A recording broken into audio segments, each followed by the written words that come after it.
can't resist showing us his face.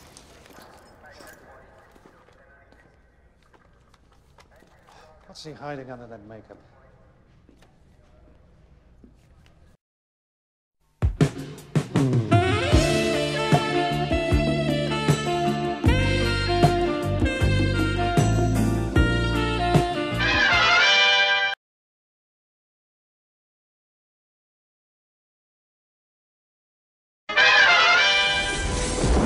Hi, Freeze. I'm Batman.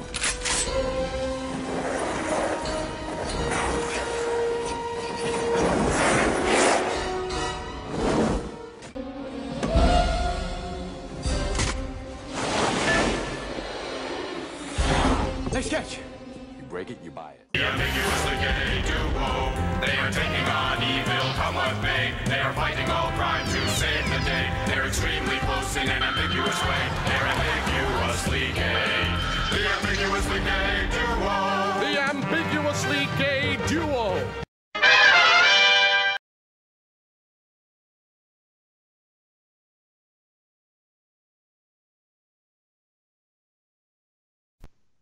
So I guess now is as good a time as any to talk about the difference between gay and queer.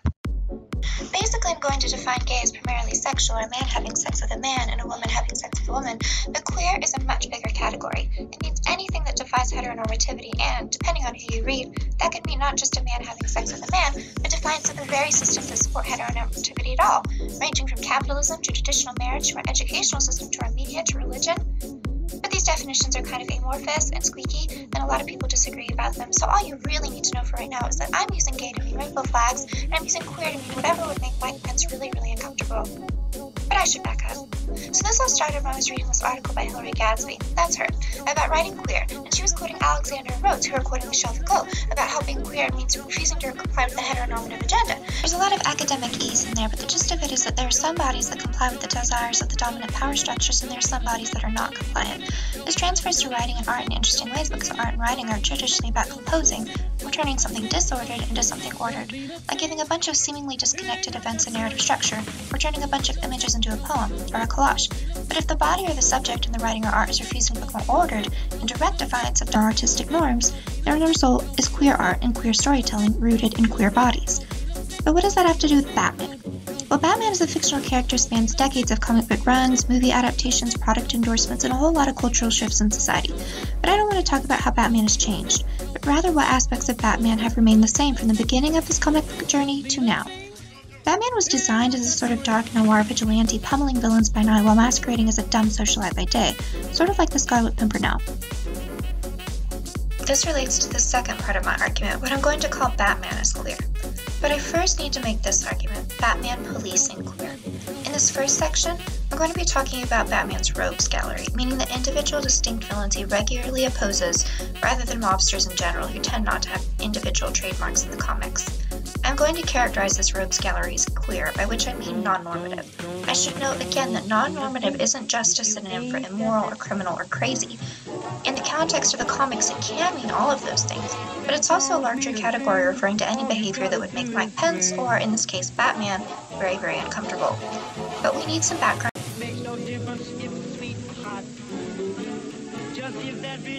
Gustave, that's him, wrote an article called The Violence of Heteronormativity, in which he talks about how sexual identity isn't fixed, stable, or contained. Rather, he borrows from Foucault, that's him again, who argues that our identity, sexual and otherwise, is always shaped by the powers around us, and that depending on how those surrounding powers interact, our identity can shift accordingly, often without our full awareness.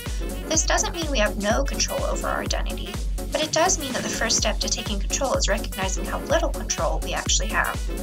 Let's say you buy this argument, that you believe that identity is shaped primarily by forces outside your control. The question then is, how exactly do the surrounding powers shape your identity? Gustave again turns to Foucault, who argues that power is supported by marginalizing others, or as Yet puts it, the authority, position, and power of an invisible center are attained through normalization, ongoing circular movement. Normalization is the process of constructing, establishing, producing, and reproducing a taken-for-granted or all-encompassing standard used to measure goodness, desirability, morality, rationality, superiority, and a host of other dominant cultural values. As such, normalization becomes one of the primary instruments of power in modern society. So the powers that be, maintain their power, first by excluding some from this nexus of power, thus creating a marginalized group, and second, by supporting this exclusion based on the principles of normalization they've developed. In other words, those who are excluded from power don't meet the criteria of normalcy, and therefore don't meet the criteria of morality or rationality. Therefore, the continued exploitation and devaluation of this marginalized group is feasible and continues to be profitable. Why do surrounding powers want an in-group and an out-group, or a central power and a group of marginalization? There's a lot of theory there, but it boils down to this. People are more profitable when they are controlled. You're probably familiar with Foucault's idea of the panopticon, an idea he based on the prism designed by Jeremy Bentham, in which a single watchtower stands in the center of a circular prison. The guard in the watchtower can be looking at any time at any given cell which surround the watchtower. But no one prisoner can tell when they are being watched or not being watched, so they remain always in a state of suspense. This Foucault describes as asymmetrical surveillance. The prisoner is, quote, seen, but he does not see. He is an object of information, never a subject in communication. However, while surveying people is effective, what's even more effective is getting people to survey themselves. If you can get people to conform to what the people in power want, simply by convincing them that what the people in power want is normal and therefore good, that is true power, that is true control. By building on Foucault's idea, Gust Ayep argues that heteronormativity, meaning social and cultural ideas that support heterosexuality and everything surrounding heterosexuality, is something that is good.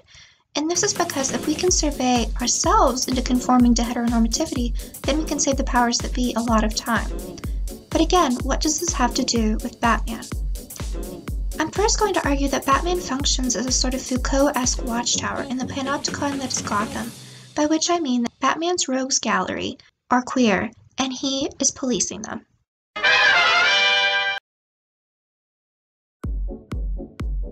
First of all, what makes the rogues gallery queer at all? Well, many of the members are distinctly non-normative, dressing up in flashy costumes that contrast harshly with the grey, gothic, and brutalesque architecture of the city surrounding them. They don't go quietly about their jobs, supporting the economy, or, heaven forbid, working for Wayne Enterprises, a symbol of modern corporate America if ever there was one. But rather they get their money through theft, graft, murder, gambling, and other criminal enterprises. Of course, I'm not saying that this is good. Rather, it's because this behavior is classified as not good that it's also classified as queer. Unfortunately, in our society and in the world of DC Comics, queer and bad are often one and the same. These villains are distinctly odd, often suffering tragic, scarring accidents that render them incapable of fitting in with normal society. The examples abound, but here are just a few. Mr. Freeze in the Batman animated series is subjected to chemicals while working on a procedure intended to save his dying wife. This transforms him into a freak condemned to live inside his cryogenic suit, making him immediately distinctly different from others. Harley Quinn, also in the Batman animated series, develops a romantic, sadomasochistic attachment to the Joker while treating him as her patient. Her romantic obsession culminates in a complete mental breakdown. She dresses up as a Harlequin, paints her face, breaks him out of Arkham Asylum, and commits herself to a life of crime at his side, which ends up going about as well as one would imagine. The Penguin, as introduced in the Tim Burton film Batman Returns, is given a tragic backstory as an infant abandoned due to his physical abnormalities, specifically ectrodactyly. After being dumped Moses-like in a river, baby Penguin is left to seek companionship among hordes of sewer penguins. So of course that turns out real well. There are many other rogues, all with their own tragic stories. Killer Croc, alienated because he suffers from a rare genetic condition that gives him hideous scales. Poison Ivy, traumatized by isolation and a preteen attack with overtones of sexual assault, who now trusts only plants. Baby Doll, condemned to live her life in the body of a toddler. Professor Pig, a schizophrenic made crazy by his work as a scientist. Joker, a man permanently bleached and potentially sterilized from being submerged in a chemical bath, although the origin stories vary source to source. And Two-Face, whose face is permanently bisected, leaving him in pain and prone to bipolar episodes. I want to be clear that even with all the visual eccentricity of Batman's rogues gallery, their queerness can't be reduced to mere physical differences or eccentric appearances. In fact, Catwoman and Poison Ivy, along with Harley Quinn and others of the rogues gallery, can pass as normal without their costumes. So the queerness isn't just about appearances. Rather, the appearance reflects a less superficial difference and strangeness. Their physical difference is often paired with mental abnormalities. Sometimes the comics or TV series attempt to label these differences, and various psychologists in the real world have used the rogues gallery as a way to educate the public about various conditions, ranging from Poison Ivy's sociopathy to Two-Face's bipolar rages. It's tempting at this point to attribute the difference entirely to sexuality as well. Let all the rogues gallery be queer, bi, gay, etc. And to some extent, various TV and comics have reflected this, with Harley Quinn and Ivy famously hooking up in multiple animated universes, Penguin and Riddler spending half of the TV show Gotham alternately flirting and trying to kill each other, and Baby Doll and Killer Croc shacking up in a bizarre interspecies fling that seems to disturb Batman as much as the actual crimes they commit. In fact, even among heterosexual couples in the comics like Harley and Joker, there's not much about them that could be described as normal, traditional, or healthy. But the comics, the animated series, and the films rarely focus on the rogues gallery sexuality. There has been a lot of teasing and hinting over the years, but with some few exceptions, for the most part, the non-normative sexuality is just kind of suggested, never really shown. This reminds me of an essay by E. Patrick Johnson, in which he describes his life as a southern rural queer man, pronounced queer in the dialect he's referencing, as a process of asserting his identity and sexuality in a community that's reluctant to acknowledge either. Yes, he's always been seen as different. He describes himself as having often been called sissy because of his soft soprano voice, big butt, noticeable lisp, and an interest in art and curly things. He was tagged as other and therefore gay from a young age. But his being gay is never explicitly mentioned and just kind of hinted at, something that people prefer to ignore. This is beneficial because it prevents outright prejudice against him, but it's also destructive because it prohibits him from growing beyond his role as a sexless Ken-doll uncle at family gatherings and church potlucks. But even as he is hemmed in by his gay identity, he notes that some people in his community, particularly women, quote, were not bound by a narrow sexual identity when they engaged in non-normative sexual behavior or expressed same-sex desire. While folks may have whispered about them, their dalliances with the same gender did not necessarily make them lesbian, as much as it did just another eccentric whose membership in and contribution to the community outweighed their sexual behavior. This same rule of whispering without outright accusation and abnormality that reflects sexual difference but never explicitly seems to apply to the rogues gallery. In fact, there are other oddities and eccentricities such as mental difference and physical oddities, as well as their obvious behavioral differences, largely overshadow whatever difference about their sexuality that others might know. So rather than their otherness being restricted to just appearance or sexuality or psychological difference, their outlaw status is solidified by an unholy amalgamation of all three, rendering them irreconcilably different from the society whose norms they are driven to shun. They're not queer because they're gay, they're queer because society won't allow them to exist as they are and still count as normal. It seems logical that the Gotham police force feels compelled to stop these criminals and villains who are obviously breaking laws. However, there's an element of social judgment in this pursuit that goes beyond mere law enforcement.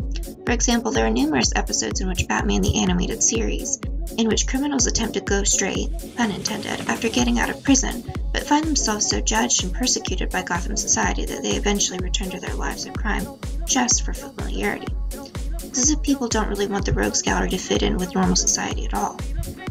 This reflects Gust A. Yep's argument in his essay The Violence of Heteronormativity, in which he argues that the heterosexual agenda relies on the continued presence and opposition of the other, meaning that, in other words, Gotham society doesn't know what it is unless it can see the rogues gallery clearly exemplifying what it's not. It's worth noting that Yep argues in this essay that in order to disrupt this cruel binary of homosexuality contrasted with heterosexuality, we should embrace meanings of queer that are more expansive in order to challenge the heterosexual power structures. And the rogues gallery do expand the meaning of queer with their aforementioned demonstrations of not just sexual difference but mental, physical, and behavioral eccentricity. But sometimes they almost succeed in winning over the society of Gotham, only to fall prey to Batman. They never win over Batman. In several episodes and storylines, Batman alone remains suspicious of villains' attempts to ingratiate themselves with mainstream society, policing their attempts at redemption. When the villains do return to their old ways, it leaves readers and viewers wondering if the villains were really unchanged all along, or whether they did have good intentions once, but Batman's continued skepticism drove them to return to crime and all its correlative queerness. Batman, above all others, needs the rogues gallery to remain queer, so that he can have the pleasure of punishing them for being so. He does what Gotham police cannot do in dedicating himself to identifying, understanding, and beating each and every member of the rogues gallery. And while the Gotham PD do this because it's their job, Batman does it because he's driven to do it. And yet, even when Batman beats the villains at their own game, he always leaves an avenue for them to return to crime, to return to their old ways, and in fact, often subconsciously, Batman seems to encourage them to do so by telling them that even if they have others fooled, he alone knows who they really are, queer to the core. Again, Batman says he wants them to be reconciled to society, but he foils such attempts at reconciliation when they are made, and even when he doesn't, such reconciliation often means he loses interest in that person. I think it's worth noting that while Batman is not explicitly gay in his comic book stories and films, most of the women he has an abiding romantic interest in are distinctly odd. Longtime lover Catwoman is a costume jewel thief. Talia al Ghul is a homicidal cult leader, and even socialites like Silver St. Cloud and Vicky Vale have an element of the femme fatale. Batman doesn't explicitly like men, but the women he likes tends not to be traditionally feminine. In other words, Batman likes weird people, or at least non-normative people. And yes, liking them often manifests as chasing them down and imprisoning them, but in his mind, attention is affection. Batman doesn't spend time with law-abiding citizens, at least not unless he's pretending to be a rich playboy, and even then he seems like he'd rather be out in the Batmobile, rounding up some psychotic henchman, or pummeling the Penguin for information. In other words, for someone who doesn't like queer people, Batman sure spends a lot of time around them. Is that because he's duty-bound to clean up after criminals, and average, square, law-abiding citizens don't fall under that purview? Maybe. But read a certain way, this may also be because Batman needs criminals, and not just any criminals, but flamboyant, queer, pansexual criminals, immediately in front of him, so that by witnessing them, he can assure himself that he is not like them, he is not queer. But of course, Batman is very, very, very queer. I'm going to organize this part of my argument into 3 sections. 1. Batman is queer because he is in the closet. 2. Batman is queer despite, or rather because, he signals masculinity through his stylistic choices. 3. Batman is queer because Batman is actively depressed and will never not be. Let's start with the first. Batman is queer because he is in the closet.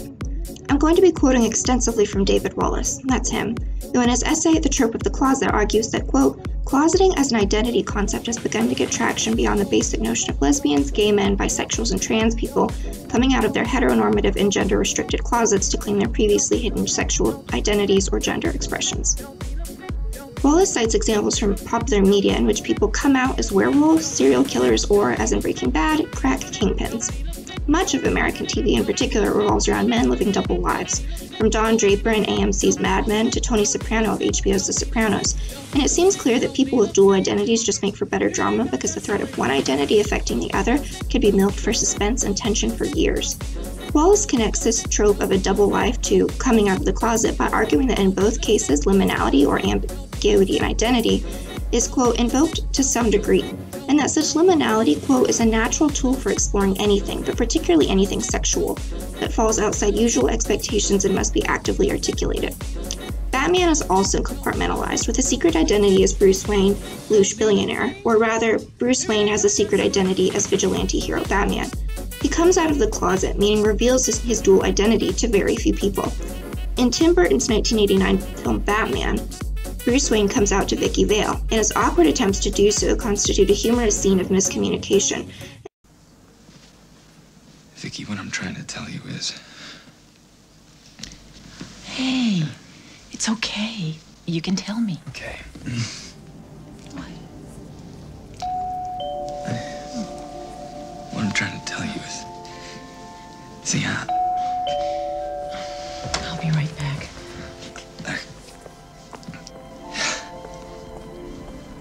In Burton's sequel, Batman Returns, Batman doesn't so much as come out to Selina Kyle, aka Catwoman, so much as they simultaneously realize the other's identity in a symbolism-rich ballroom scene when she irritates a wound that she knows she inflicted on Batman during the previous night's rooftop fight. The kiss under the mistletoe. You know, mistletoe can be deadly if you eat it. A kiss can be even deadly.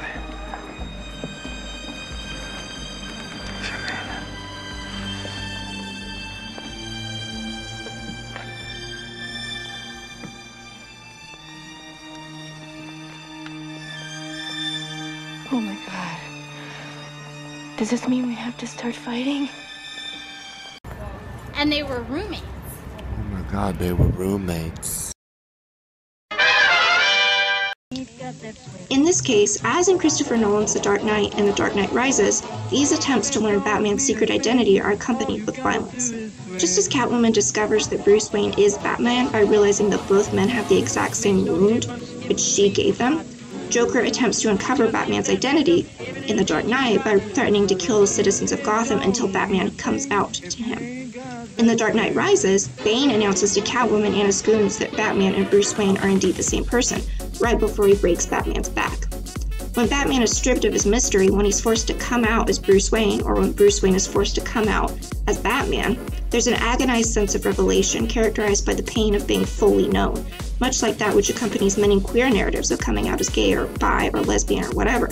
Processes that are liberating, but also often painful, scary, and vulnerable. In Paul Dini's seminal Batman the Animated Series, Batman generally chooses to come out to children, particularly Robin's to-be, as if coming out to children is easier, as if children are more accepting of dual identities than adults. But that's kind of a tangent. It would be easy to say that in every case, Batman coming out of the closet as Bruce Wayne, or Bruce Wayne coming out of the closet as Batman, is a metaphor for coming out as gay. But it's not so much a metaphor for coming out as gay as it is a metaphor for coming out as human. But even this is kind of overly simplistic, so let's complicate it. David Wallace, the author of the essay I quoted earlier, himself quotes Nietzsche, who says that language is all a trope. A trope used to, quote, manage the layers of metaphor inherent in language and rhetoric. Wallace goes on to say that Nietzsche, quote, prefigures the postmodern turn in rhetoric by arguing that language does not represent a fixed reality, but rather language helps to construct a reality. Basically, language not only reflects distinctions in identity, Batman being different from Bruce Wayne and Bruce Wayne different from Batman, but it creates distinctions in identity. In other words, by calling himself Batman, Bruce Wayne creates a dual identity within himself. And by choosing to alter his speech, dress, behavior, and other aspects of his personality while in the guise of Batman, Bruce Wayne effectively creates an identity and a difference where none previously existed. Or rather, Bruce Wayne feels that there is an aspect of himself, a part of himself, so deeply and irrevocably shaped by witnessing his parents' gruesome murder, that makes him unlike other people, that puts him in a figurative closet. Whether that feeling is real or not, Bruce Wayne's decision to dress up as a bat, call himself Batman, and go around beating up villains makes his real or perceived difference from other people very, very real. Bruce Wayne's trauma might not be a fixed reality, but his decision to call it a fixed reality by giving it a name and a guise and a persona, aka Batman, makes it a fixed reality. But couldn't this same idea apply to most superheroes, many of whom have a dual identity? Yes. But I think Batman stands out from even those superheroes because his identity isn't just dual or bifurcated, but multiple. This brings me to Karen Kopelson. This is her, whom David Wallace quotes as arguing that, quote, identity is always multiple and continually constructed in discursive acts. She argues that the metaphor for coming out of the closet contributes to a harmful perception of homosexuality and heterosexuality as being part of a simplistic binary, when really sexuality and identity more generally are a complex spectrum. This mirrors Gust Ayep's argument that sexuality isn't fixed, stable, or contained, but is always shifting in response to the powers around it. Batman represents this shifting, this multiplicity of identity in unique ways because he doesn't just have two identities as Batman and Bruce Wayne. In fact, Dr. Andrea Letamendi, a clinical psychologist who co-hosts popular Batman psych podcast The Arkham Sessions, has argued in multiple podcast episodes that Batman has at least three identities. Batman, the caped vigilante we know and love, Bruce Wayne, the douchebag billionaire, and Bruce, the normal guy haunted by his parents' deaths, who spends most of his free time with his butler Alfred, planning his nightly excursions as Batman. One could argue that Bruce Wayne and Batman are performed identities, while Bruce is not. But maybe all identities are, in some ways, performed. Is there any way to know which identities are more or less real or authentic? These identities, real or performed, aren't neatly compartmentalized anyway, however much Batman may try to rigidly control every aspect of his life.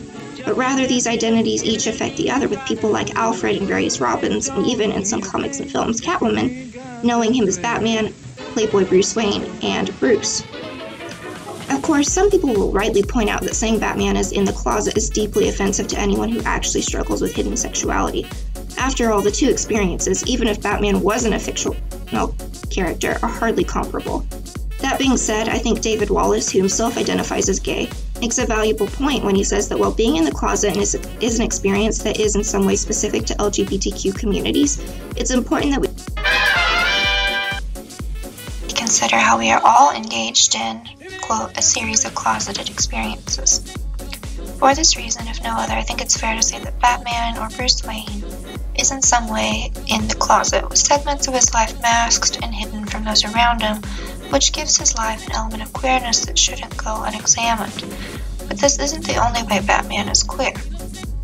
Batman is queer despite, or rather because, he signals masculinity through his stylistic choices.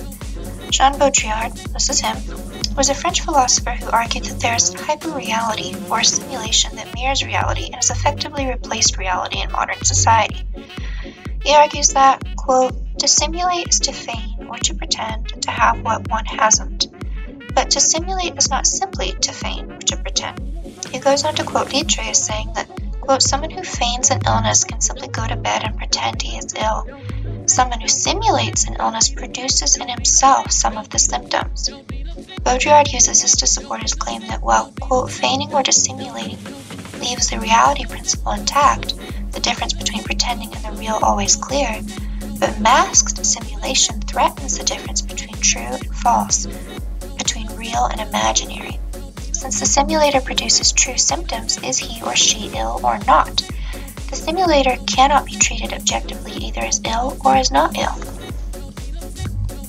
Or, to use a different example of simulation, Baudrillard then brings in Disneyland, arguing that, quote, Disneyland is a perfect model of all the entangled orders of simulation. To begin with, it is a play of illusions and phantasms. Pirates, the frontier, future world, etc. This imaginary world is supposed to be what makes the operation successful. But what draws the crowds is, undoubtedly, much more the social microcosm, the miniaturized and religious reveling in real America, and its delights and drawbacks. Basically, this means that yes, while people do go to Disneyland for the rides and the food and the characters, people also go for the atmosphere, which is unique, unlike anywhere else. That atmosphere is made up of a mix of fairy tale details mingled with old-time Americana, with the illusion of being in one giant bizarre city at the edge of your childhood. Baudrillard goes on to say that, quote, the objective profile of the United States then may be traced throughout Disneyland, even down to the morphology of individuals in the crowd. All its values are exalted here in miniature and comic strip form. Disneyland is there to conceal the fact that it is the real country, all of real America, which is Disneyland, just as prisons are there to conceal the fact that it is social in its entirety and its banal omnipresence, which is carceral. Disneyland is presented as imaginary in order to make us believe that the rest is real, when in fact all of Los Angeles and the Americas surrounding it are no longer real, but of the order of the hyperreal and of simulation. It is no longer a question of a false representation of reality, but of concealing the fact that the real is no longer real and thus of saving the reality principle. The Disneyland imaginary is neither true nor false. It is a deterrence machine set up in order to rejuvenate and reverse the fiction of the real. Basically, I could take a foreign tourist to any number of small American towns after which Disneyland's Main Street was modeled, and say to that tourist, this is the real America. But in that tourist's mind, that isn't true, because Disneyland's fake version of America has come to seem more real to her, thanks to media and other factors, than the actual reality. To a certain foreign tourist, Disneyland is America. Just like to me, as an American, London seems to be all fog and tweed jackets and Sherlock Holmes. And while I think I know the difference between that fake image and the reality, I've never actually been to London, so I don't really know. And even if I did go and did experience London, that wouldn't change my most fundamental associations between London and tweed-clad detectives. Going even deeper, in a way, Disneyland serves an important social purpose, maybe not a good purpose, but an important one, in that it gives people a space where they can go to experience the deliberatively fake. When we enter the park gates, we take pictures of fake fairies and fake mice, we ride rides on fake teacups, we eat food that is basically fake, and we look at fake buildings. We think that because Disneyland is so obviously fake, we can be certain that everything outside of Disneyland is all the more real. But of course, that isn't necessarily the case. Things aren't actually real and fake just because we put walls and borders around them and label them as such. In fact, there may be elements of our lives, or, if you believe in a Matrix-type conspiracy, all aspects of our lives that are just as fake as, maybe even more so, Disneyland. But Disneyland serves as a scapegoat for the fake, and because we buy into that simulation so fully, we think we know what simulation is, but maybe we don't. Again, maybe our lives, our worlds, our jobs seem just as fake and unbelievable to other people as Disneyland seems to us. But what does this have to do with Batman? Well, a lot. And I can go really in depth on the applications of this in another video if you want, but I'm going to focus on the simulated aspects of Batman's masculinity. My fundamental claim that Batman is queer is seemingly contradicted by the fact that the writers and artists of Batman comics and media have consistently portrayed him as having several key markers of heteronormativity. Again, that just means the normalcy that accompanies the privilege afforded cisgender men who are attracted to women. A lot of words, I know. These are just the ways that Batman, and here I'm using the label Batman to encompass Bruce Wayne as well, is a reflection of so-called normal desires. 1. Batman is heterosexual, at least in the DC published comics and official movies, and seems to be exclusively attracted to women, although there is a lot of fan theory out there about this. But we'll just call him heterosexual. 2. Batman embodies the masculine ideal by being very muscular and strong and physically capable. 3. Batman is neurotypical, meaning he doesn't have any learning disabilities or differences besides being unusually smart, but not smart enough to make him incomprehensible to most people. And 4. Batman is wealthy, often fabulously wealthy, which translates as social, political, and literal capital to realize his every desire, meaning he's sort of a manifestation of capitalist enterprise in the flesh, but not in a sort of progressive American rags to riches sort of way. No, Batman is a Wayne, meaning he has old money, accumulated dynastic wealth, none of which he earned, but which he nevertheless maintains. And while all of this is true, there's something about this that reads cartoonishly heteronormativity to me. Yes, I get that Batman is a character in a comic strip, so it's going to rely on exaggerated characteristics and illustrations because that's just a characteristic of the genre. There is something about Batman's abundant, overwhelming heteronormativity that just seems less of a cartoonish exaggeration and more of an overcompensation. Overcompensation for what? Well, I think for being queer. There is a line, in my opinion, where such abundant heteronormativity actually reverses itself and becomes queer. My basis for this is Baudrillard, namely his idea that when the simulation becomes so distant from the real thing it was simulating that it becomes an entirely different entity that effectively replaces the real. And this is interesting because while we think we know the difference between the two, while we think we recognize the performance because it is so exaggerated, we find that the obvious performance is really masking the fact that what we think is real is also kind of a performance too. For example, taking these 4 characteristics of heteronormativity, let's look at how Batman / Bruce Wayne exaggerates all of them to the point of queerness. Number 1. In the comics and movies, Batman is portrayed as being a womanizer. Yes, this is part of a performance so that people underestimate him and never suspect that he is in fact Batman. But while the readers and viewers of Batman, or rather Bruce Wayne's Playboy antics, think they recognize in his antics the performance, that performance of a womanizer kind of masks the fact that in his real life, Batman is also performing. He is performing heteronormativity. This doesn't mean that Batman isn't straight. This doesn't mean that Batman is gay. But it does mean that in his own life, Batman, or Bruce Wayne, or maybe just Bruce, whatever part of him can be separated from his personas, the characters he portrays, that he thinks isn't performing. Again, he thinks this performing is limited to his personas as Batman and the Playboy Bruce Wayne, actually is performing. In his personal, private relationships, again, not as Bruce Wayne or Batman, but just Bruce, his heteronormativity relies on an element of performance as well. It's not something that seems to come very naturally to him. In the Batman R.I.P. storyline, penned by Grant Morrison just as one example, Batman gets very close to supermodel Jezebel Jet, and he even tells her about his secret identity. And yet, even though Batman is attracted to Jezebel Jet, and even though he recognizes that he should want to be with her, there's a moment where she confronts him in the Batcave and tells him that his way of coping with his parents' death is the coping mechanism of a little boy, and that he needs to stop being Batman. This sort of turns him off. It turns out she's part of an organization that's actually trying to kill him, but we'll just set that aside for the moment. So even though Batman kind of agrees with Jezebel Jet, and even though he really does like her, at least at that point in the story, there's this moment where he's looking out over the Batcave, and you can just tell that, in his mind, getting to drive around and avenge his parents by beating up criminals just offers so much more to him emotionally and mentally than a relationship with Jezebel Jet, supermodel though she is, ever could. Other writers have tried to marry off Batman, and I should note that marriage isn't necessarily synonymous with heteronormativity, but it's definitely a badge of traditional heterosexual normalcy at least. Arguably, the most memorable recent attempt to marry off Batman was when Batman and Catwoman almost got married in the Batman Rebirth storyline written by Tom King. But of course, the eagerly anticipated marriage, dubbed Batrimony, gets sidetracked by Bane and other baddies. This angered a lot of fans who had been looking forward to the wedding issue of the comic for months.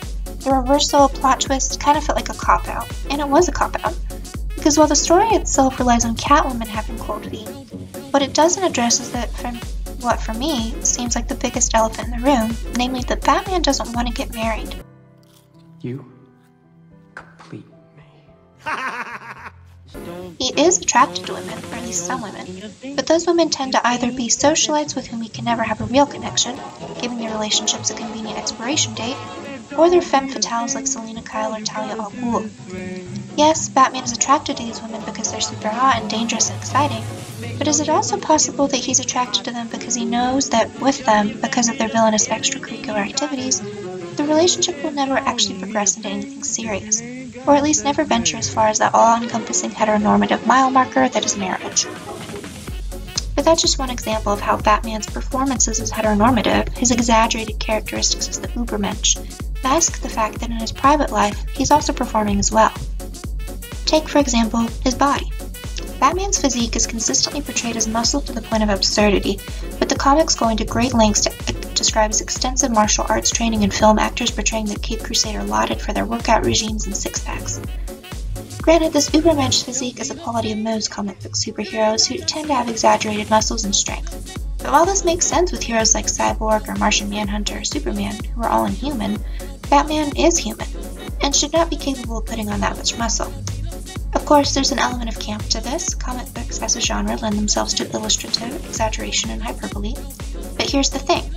While I as a viewer think that by looking at Batman's exaggerated muscles I can safely pinpoint the exaggeration of a simulation, thinking, I know that no man actually looks like that, and that it's physically impossible to look like that, therefore I know the difference between reality and simulation, what I may not realize is that while Batman's muscles are performative, so also is the very idea that men have to be physically capable at all. What I mean by that is that while Batman's body is of course the product of exaggeration projecting male desire, that obvious exaggeration masks another exaggeration or distortion, namely that there's nothing inherently more virtuous or better about a more muscular or physically capable man. That is a standard that may or may not be true, but which we all kind of unthinkingly accept. Batman uses his muscles to beat up bad guys, which I do read as good. But while his muscles make him capable, I'm not sure that being capable of violence is inherently good. Unless you live in Gotham. We just kind of buy into that.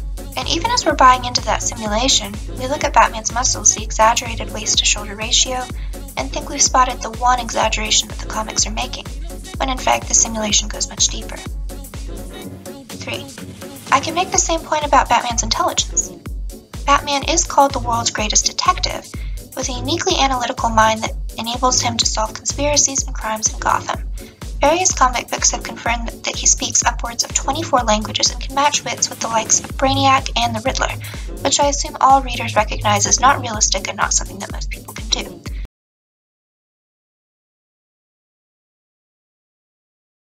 But while his exaggerated intelligence leads us to assume that, again, that alone is the simulation, or the only fake element in the aspect of his representation in the comics, that exaggeration distracts from another exaggeration that goes unquestioned. Rather, that intelligence is good, and that intelligence means being able to solve crimes and learn languages. Now, I'm not saying that speaking 24 languages is not a sign of intelligence, but I am saying that Batman being neurotypical is never perceived as odd because, well, we assume that being neurotypical is the default sort of intelligence, hence the typical part of the adjective. But why is it the default intelligence? Why is Batman's form of intelligence accepted? Maybe not as realistic, but as desirable. Again, I'm not saying that we shouldn't desire it, but I just think it's interesting that we tend not to even question that particular standard of heteronormativity. Now, about his wealth. Batman's wealth is consistently written as rivaling that of billionaires, Bruce Wayne enjoying the dynastic wealth of a privileged noble family. He also sits on the board of Wayne Enterprises, a profitable business in its own right.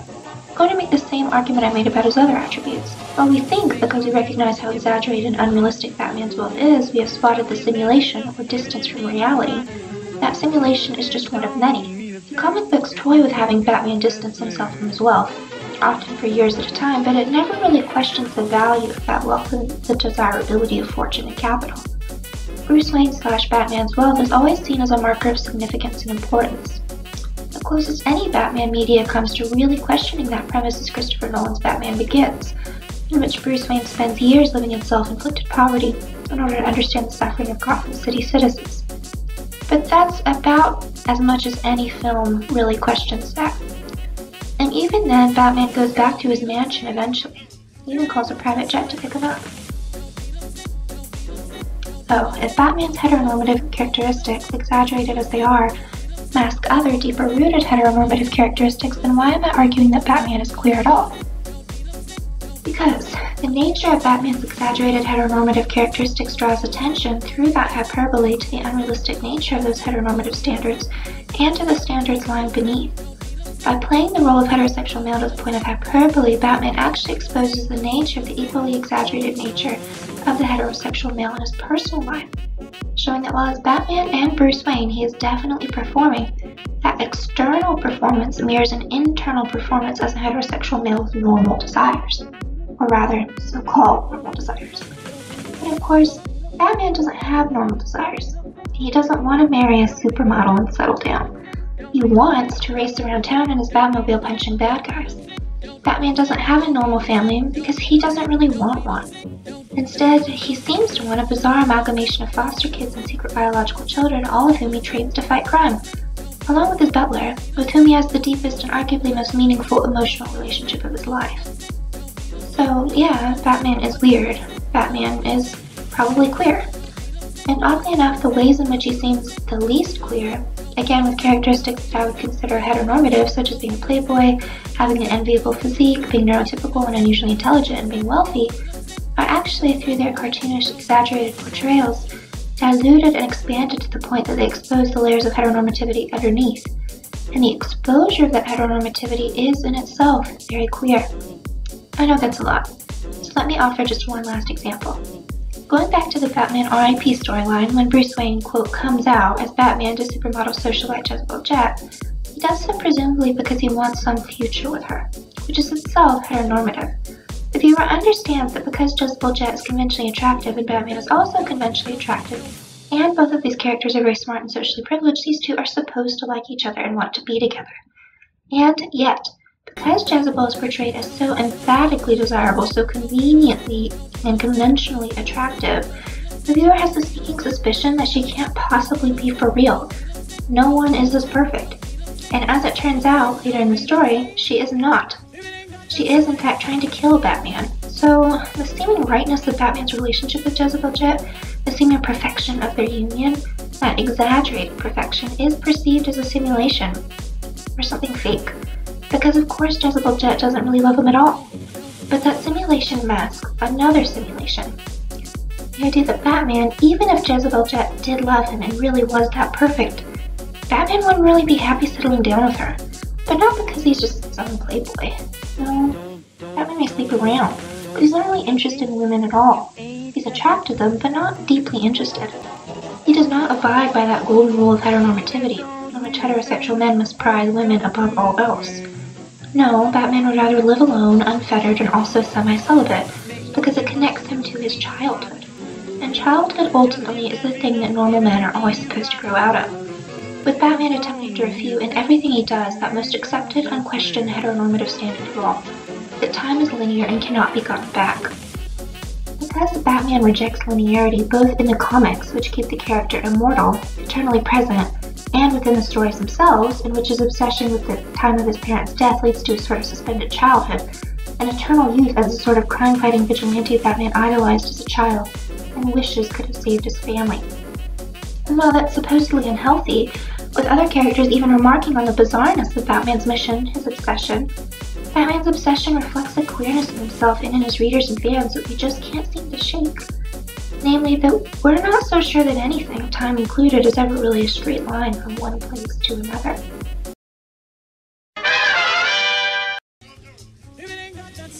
So I've talked about two reasons why Batman is queer. One, Batman is queer because he is in the closet. Two, Batman is queer despite, or rather because, he signals masculinity through his stylistic choices. Now I want to talk about my third and final reason. 3. Batman is queer because Batman is actively depressed and will never not be. Obviously, to make this claim, I first need to establish that Batman is in fact depressed. Because while he functions competently and even extraordinarily well, he does show signs of obsession with not just the trauma of his parents' deaths, but the very hour and minute in which they were taken from him. Granted, no comic book reader could blame him for this obsession, given that everyone reacts to trauma, especially that of such magnitude, in his or her own way. And I recognize that my attempt to label Batman depressed is both reductive and problematic because, as Anne Svetkovich points out in her depression memoir, pathologizing negative feelings can remove the agency and autonomy of the very people that the label and pathology was supposed to enable.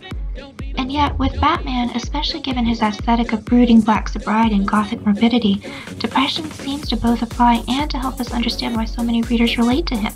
In the episode of the Arkham Sessions, titled Appointment in Crime Alley, Dr. Andrea Letamendi argues that while Batman's decision to commemorate his parents by going to the site where Thomas and Martha were murdered once a year, ostensibly on their anniversary to put down roses, is not unhealthy, because it is a preserving of Crime Alley, or this section of Crime Alley, which is important to Bruce as a visceral reminder of what motivates him. So giving attention to loss is not the problem. There's nothing wrong with commemorating a loss or trauma in a meaningful way. But it's that tricky line where attention becomes fixation and fixation becomes all-consuming obsession. Dr. Letamendi goes on to argue that Batman does show other signs of depression, noting that, quote, people with anxiety disorder, PTSD, depression, we find that those people actually are stuck. They're stuck with bad memories, bad feelings, and bad thoughts. That's kind of what keeps them depressed or anxious or traumatized. A huge component of treatment is identifying what we call stuck points. So if something bad happened to you, a stuck point might be, I deserve that, I got what was coming to me, or I couldn't protect myself. She goes on to say, I used to work a lot with soldiers and veterans, and one of the most common stuck points was, I should have been stronger. People with depression also have stuck points, such as, I'll never get out of this, which leads to even more depression. People with depression get stuck in a mindset where they relive what happened to them over and over again, even if they want to stop. She continues, it is quite possible that Batman is stuck in this cognitive process, that he's continuing to think about the death of his parents and why they were victimized in the way that they were, and why he was victimized in the way that he was. The normal recovery process after a trauma like that, where most people will overcome it and still have a healthy memory of it and still visit the site of the accident, but will not show signs of being stuck with the meaning of the event, which is kind of what he does show those signs of being stuck. As I said earlier, I think that stuckness is deeply queer, because it keeps Batman fixated on the past, rejecting the narrative of linear progression throughout life that he's supposed to accept. It rejects the idea of any upward or onward trajectory, and insists on remaining always firmly centered around the thing that happened at 10:47 p.m. on June 26th, the moment his parents died. Indeed, Batman kind of suffers from Havisham syndrome, the colloquial term for remaining fixed in the very moment and aftermath of tragedy, much like Miss Havisham in Great Expectations, who, after being jilted at the altar, remains stuck in her wedding dress, unmoving, unchanged for decades. This isn't a medical diagnosis, of course. This is just my scrambling attempt to describe a phenomenon where a man ensures that a certain clock in his house, the clock that leads to the very Batcave where he transforms into a masked vigilante, always reads 10:47 p.m. to, again, always remind him of the very moment his parents tragically died. But rather than trying to escape his depression, Batman does something very abnormal. He revels in his depression. In fact, he makes an entire persona out of his depression and uses it to chase down the very criminals that no doubt invade his nightmares. His depression doesn't cause exhaustion or lack of energy, but rather a fury that, while disciplined, drives him to pursue criminals, including his queer rogues gallery. Now, how is Batman's depression queer? Sarah Ahmed, this is her, argues in her article, Happiness and Queer Politics, that queer literature and media has, due to censorship, often been plagued by unhappy endings, or rather publishers' demands that in order to allow queer portrayals, those queer characters needed to end up miserable, to teach the audience a lesson. Break norms at your own peril. The queerness goes beyond just not getting a traditional happy ending. Rather, it's the recognition that what others call happiness, you find doesn't make you happy at all. Ahmed quotes Nietzsche, Ms. Guyan, as saying that, quote, the attribution of causality is retrospective, meaning that if you stub your toe on an object in your path but only notice the object after stubbing your toe, then you can only attribute your pain to that object after you experience the pain and see the object. This converts to what Ahmed calls anticipatory causality, meaning that the next time you see an object in your path, you can associate that pain with the object, even though you haven't actually experienced the pain yet. And so societies and cultures build up these relationships between supposed causes of feeling and the feelings themselves, which we're more or less supposed to accept. Building on this idea, let's say that a bride is unhappy on her wedding day because she's exhausted from all the wedding planning. She feels that her reaction, her unhappiness, is deeply wrong, because society has told her that the wedding is the most important day of her life. So she puts on a happy face to, well, save face. Quote, when it can be said that the bride looked happy, then the expectation of happiness has become the happiness of expectation. To correct our feelings is to become disaffected from a former affectation. The bride makes herself happy by stopping herself being miserable. Bruce isn't, quote, supposed to be depressed. He's supposed to be, if not over his parents' death, then at least coping with it differently. But he isn't coping with it in therapy and with medication. He's coping using a trifold method of violence and costume drama and adoption therapy. The phrase I used to describe whatever it is that makes him adopt random kids he sees on the street and turn them into crime fighters. Again, society has signaled to him again and again, as of numerous people in his life, including Gray's girlfriends, foster kids' friends, and his faithful butler Alfred, he is supposed to enjoy his life as a rich socialite, and maybe not forget about his tragic past, but at least move past it. But Batman doesn't. He can't. Or maybe he just won't. Because in a way, his depression is what makes him happy. Because the cause of his happiness is satisfaction so removed from the actual origin source of the depression. He's dissociated his way into contentment, or at least aesthetically interesting survival. People bring up the question of Batman's mental health all the time, but in a way the answer to the question is Batman mentally healthy or not doesn't really matter. Because for Batman, the normative definition of health and happiness ceased to apply the moment he witnessed his parents get gunned down. His version of happiness will always be different, always be inexpressibly linked to the source of his greatest sadness. And this is perhaps what makes him most deeply non-normative, most deeply queer. His inability or defiant refusal to be made happy by what other people think should make him so. So, we've talked about Batman policing the queer rogues gallery, and we've talked about Batman himself being queer. So that means Gotham is populated by a queer persona, aka Batman, who polices other queer people, aka the rogues gallery, for being not just criminals, but flamboyant non-normative criminals, even though Batman himself is flamboyant and non-normative. I've offered my ideas about why Batman does it, to prove to himself through opposition that because he isn't like the rogues he defeats, he himself isn't queer, even though of course he is. But why doesn't Batman want to be queer? And why are readers and viewers so fascinated by his pursuit of queer lawbreakers? Now, I think, in short, Batman doesn't want to be queer because his parents weren't. Rather, they represented the upper echelons of respectable elite society and participated in normative things like marriage, career, his father was a doctor, and capitalism. In some versions, Batman's mother, Martha Wayne, had a history of mental illness, but in a lot of versions this is left out. An omission that I find very telling. I prefer to think that Batman deep down knows his mother was ill, but chose to ignore this, preferring instead his vision of her and his father as perfect, unflawed, untouchably right and normal. But anyway, Batman desperately wants to recapture his parents' presence in his lives by becoming like them, and so his fixation with their deaths manifests as his crusade against queerness. The irony is, though, that because of the trauma of witnessing their murder, Batman himself can never be truly normal. He will always see the world differently, always a little off. Because of their deaths, Batman longs for proximity to them, and so he enables normative values by punishing queerness in the city. And yet because of their deaths, Batman can never be normative, and so his crusade is always doomed to fail. But I think in a way Batman knows this. He knows he's not normal. Or whatever normal even means. He knows he is more like the villains he fights than the citizens he protects. Again, not because his morals align with those of the Joker, but rather because, like the Joker, Batman makes his home in a queer closet, defeats the very masculinity he embodies, and clings to his depression like a guardrail. He will not marry, he will not progress forward along society's so-called paths, instead returning back and back into the past. I'm not trying to glamorize mental illness. I'm just saying that in his refusal to move forward, Batman grants all of his readers a sort of grace, a right to recognize how little we recognize in ourselves the blurred lines between normative and queer. We like to think of the LGBTQ community as a fixed entity, as well as the straight normal world as another fixed entity, with firm boundaries between them, but there aren't fixed boundaries. We are each queer, and we are each normative. We look to others to determine what we are, what we are not. But in looking at others, we really see only reflections of ourselves, and so remain as confused as ever, buying into a simulation of reality that doesn't exist, a version of ourselves that is less complicated, more safe, just easy. What I love about Batman is that he is not easy. He refuses neat categorization or easy definition. He is sort of not depressed, but he really is. He is a forward-thinking strategist, but always a child stuck in the past. He is a caring father, but also incapable of having a family. He runs a business, but he prefers to wear a bat costume. He does everything, but he does it slant. For this reason, I feel that Batman is maybe not the best, or the first, but perhaps the most typical, the ultimate, queer. And there's no limit to what we can do, my friends, to what we have already done. I believe I have something you're looking for, world. I believe I have something we've all been looking for, and it's called hope.